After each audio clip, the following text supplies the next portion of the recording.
زید ابن ارقم روایت کرتے ہیں جب چند تابعین ان کو ملنے آئے کہ بھئی آپ نے تو نبی الاسلام کے ساتھ اتنا وقت گزارا ہے، اتنی نمازیں پڑھی ہیں، تو کوئی بات جو خاص بات رسول اللہ کی نصیحت آپ کو یاد ہو؟ تو انہوں نے کہا پھر سنو، چونکہ بنو امیہ کا دور تھا اور سیدنا علی کے اوپر ممبروں سے سب و شتم کا سلسلہ جاری تھا، تو انہوں نے ڈھونڈ کے غدیر خم کی حدیث سنائی۔ انہوں نے کہا کہ اگر میں کوئی چیزیں سکپ کر دوں تو یہ سمجھ لینا میرا بڑھاپا ہے، البتہ مجھے یہ ایک نصیحت یاد ہے کہ نبی الاسلام نے غدیر خم کے موقع پر اپنی وفات سے چند مہینے پہلے ایک خطبہ دیا، انتہائی بلیغ خطبہ۔ اس کے الفاظ ہی کنکلوڈنگ ہے، اے لوگو آگاہ ہو جاؤ، میں بھی ایک انسان ہوں، قریب ہے کہ اللہ کا قاصد یعنی موت کا فرشتہ میرے پاس آئے اور میں اس کی دعوت قبول کر لوں۔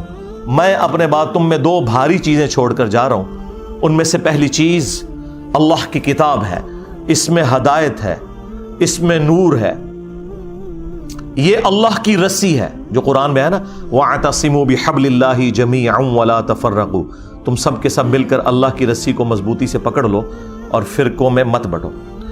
یہ اللہ کی رسی ہے، جو اسے پکڑے گا وہ ہدایت پر ہوگا، جو چھوڑ دے گا وہ گمراہ ہو جائے گا۔ اور پھر نبی الاسلام ترغیب دلاتے رہے، اللہ کی کتاب، اللہ کی کتاب، اللہ کی کتاب۔ اور پھر فرمایا دوسری بھاری چیز میرے اہل البیت ہیں، میں اپنے اہل البیت کے معاملے میں تمہیں اللہ کا خوف دلاتا ہوں، میں اپنے اہل البیت کے معاملے میں تمہیں اللہ کا خوف دلاتا ہوں، میں اپنے اہل البیت کے معاملے میں تمہیں اللہ کا خوف دلاتا ہوں۔ 3 دفعہ فرمایا، لیکن امت بالکل الٹ چلی، نہ قرآن کو پکڑا عقیدوں کے لیے اور نہ اہل البیت کو زندہ چھوڑا۔ نبی الاسلام کو قبر مبارک میں گئے صرف 50 سال گزرے ہیں اور آپ کی پوری اولاد ذبح کر دی گئی۔ تو آپ سمجھتے ہیں کہ یہ کربلا بھلا دی جائے گی؟ نہیں، کربلا قیامت تک آپ کو ہانٹ کرے گی۔ ہاں، اور ہماری ویڈیوز کے بعد تو اب آپ بھول جائیں ہاں کہ کوئی شخص جو ہے وہ اس غم حسین کو مٹا سکتا ہے۔ یہ سوگ حسین نہیں ہے، سوگ 3 دن ہوتا ہے، یہ غم حسین ہے، یہ اسی طریقے سے جاری رہنا ہے۔ غم حمزہ نہیں ختم ہوا، صحیح بخاری میں حدیث ہے، فتح مکہ کے موقع پر حضرت بلال حبشی نے لا کر پیش کر دیا واشی کو حضور کے سامنے کہ چلیں جہاں باقیوں کی معافی ہو رہی ہے اس کی بھی ہو جائے۔ آپ علیہ السلام نے نگاہ اٹھا کے دیکھا، واشی، جی یا رسول اللہ۔ قاتل حمزہ، جی یا رسول اللہ۔ واشی، تیرا اسلام قبول ہے، لیکن کیا تو ایسا کر سکتا ہے کہ تو مجھے اپنی شکل نہ دکھانا؟ پوری زندگی پھر واشی نے نبی الاسلام کا سامنا نہیں کیا۔ مسلمان صحابی اور شخصیت کون ہے؟ حریص علیکم بالمؤمنین رؤوف الرحیم، مومنین پر ان کی جانوں سے بڑھ کر حق رکھتے ہیں، ان کی جانوں سے بڑھ کر ان کے لیے حریص ہیں۔ کسی نے نہیں کہا کہ یا رسول اللہ یہ تو اسلام لے آئے ہیں تو آپ اپنے دل میں ان کا بغض کیوں رکھ رہے ہیں؟ ہمیں لوگ کہتے ہیں نا جی بغض ہے جی آپ کے دل کے اندر۔ صرف یہ کہ چچا کا غم بھلایا نہیں گیا۔ چچا بھی کوئی عام چچا تو نہیں تھا، وہ دو شریک بھائی بھی تھا، دین کا مجاہد تھا، بدر اور احد کے اندر آرمی چیف تھا نبی الاسلام کی فوج کا۔ تو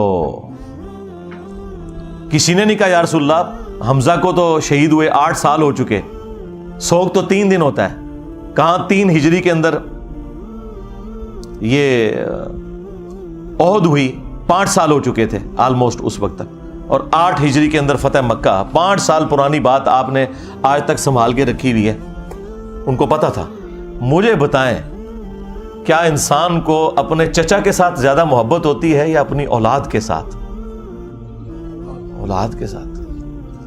پھر اولاد بھی وہ اولاد کہ بخاری میں حدیث موجود ہے، ابو داؤد کے اندر موجود ہے کہ نبی علیہ السلام اللہ کے حضور عرض کرتے کہ اے اللہ، ابراہیم علیہ السلام اپنے 2 بیٹوں اسحاق اور اسماعیل کو جن کلمات کے ذریعے تیری پناہ میں دیتے تھے، میں اپنے 2 بیٹوں حسن و حسین کو انہی کلمات کے ذریعے تیری پناہ میں دیتا ہوں۔ اعیذکما بکلمات اللہ التامہ من کل شیطان وہامہ ومن کل عین لامہ۔ دیکھیں ابراہیم کے بیٹے اسماعیل اور اسحاق اور نبی علیہ السلام کے بیٹے حسن و حسین علیہم السلام اجمعین. یعنی آپ ذرا لیول دیکھیں کمپیریزن کا. تو نبی علیہ السلام نے فرمایا کہ میں اپنے اہل البیت کے معاملے میں تمہیں اللہ کا خوف دلاتا ہوں. اور یہی حدیث جو مسلم شریف کے اندر موجود ہے، اس کا ایک طریق جو ہے وہ مسند احمد کے اندر بھی ہے. اس میں پھر یہاں تک الفاظ ہیں کہ نبی علیہ السلام نے اپنے حق ولایت کا ذکر کیا. النبی اولا بالمؤمنین من انفسہم وازواجہ امہاتہم. نبی مومنین کی جانوں سے بڑھ کر ان پر حق رکھتے ہیں اور نبی کی بیویاں امت کی مائیں ہیں. یہ آیت کوٹ کر کے آپ نے فرمایا کہ کیا میرا حق ولایت تم تسلیم کرتے ہو اپنے اوپر؟ یعنی میں تمہاری جانوں سے بڑھ کر تم پر حق رکھتا ہوں. تو سب نے کہا بلا یا رسول اللہ. تو پھر آپ علیہ السلام نے مولا علی کا ہاتھ پکڑا اور یوں فضا میں بلند کیا صحابہ کے درمیان، من کنت مولاہ فہذا علی مولاہ. پھر جس جس کا مولا، جس جس کا جگری یار، جس جس کا آقا، جس جس کا سرپرست میں ہوں، اس کا سرپرست علی ہے.